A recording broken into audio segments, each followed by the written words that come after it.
Though it had many successes, Soul City, America's first freestanding community in Warren County, North Carolina, northeast of Raleigh, was never fully realized. The original idea here was to create economic opportunities by building a brand new town in a struggling rural county. Yeah, the idea was ambitious and it almost came to fruition, but ultimately construction on Soul City was halted. Tonight, Fox 8 Morning co-anchor Jordan Brown shows us how a city with so much promise met its demise before it even got off the ground.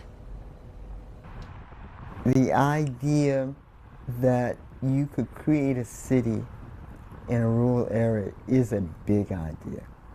What a big idea. The land had been purchased, water was flowing into the community, healthcare and recreation centers had been built. It seemed as if America's only freestanding city at the time was going to be a success. So what happened? The name Soul City just...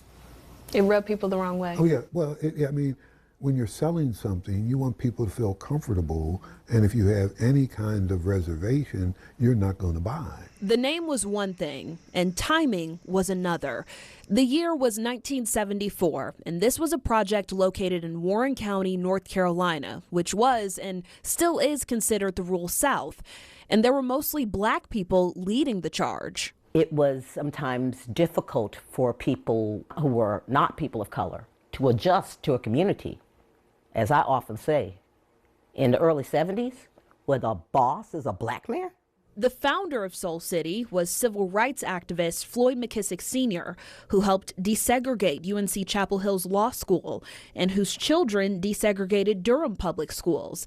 And now he was building a town to promote economic prosperity for people of color. People are intrigued about the idea that you would try to bring together the systems that make up urban areas into rural areas, right?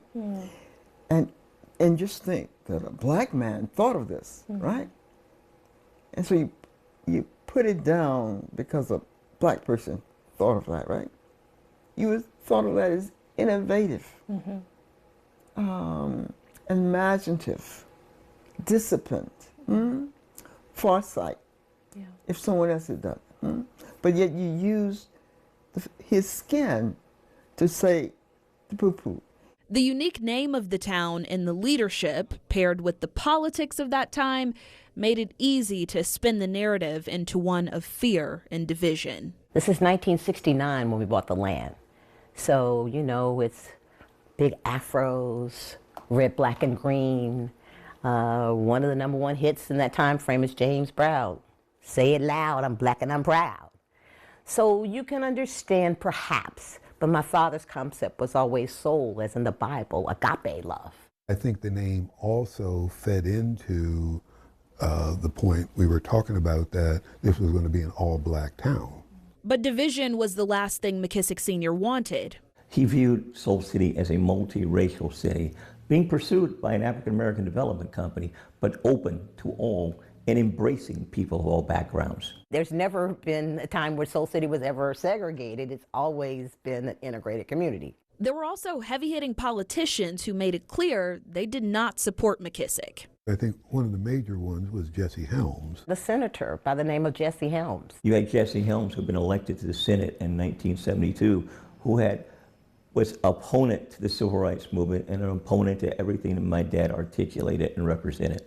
And when he was elected to the U.S. Senate, his goal was to stop Soul City. Though the two had opposite political views when Helms was elected, McKissick wrote a letter extending an olive branch of sorts. Floyd sent him a congratulatory note, Senator, glad to know you're going to be there. We look forward to working with you. He wrote back, and I'm going to do everything in my power to make sure you don't succeed. Helms even opened an audit on the town, which stirred more doubt in the minds of other political leaders who were on the fence about the project. He asked for a GAO, General Accounting Office, investigation. And that's where the feds send down their top auditor types, and they came. The audit results came back clean. Every cent was accounted for and no funds had been misappropriated. In the end, the results even found a few $100s the government owed Soul City.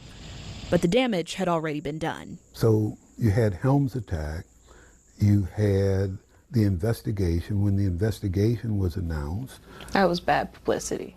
I think that was the death knell. I think you sort of know it, but you don't want to admit it. You think you can overcome it.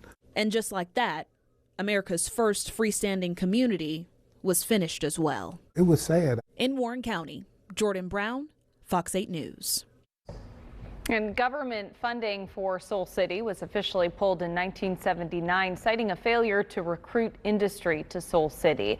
But growth in Soul City never truly stopped. As we continue this series, Jordan Brown shows us how the town is faring today and its plans for the future.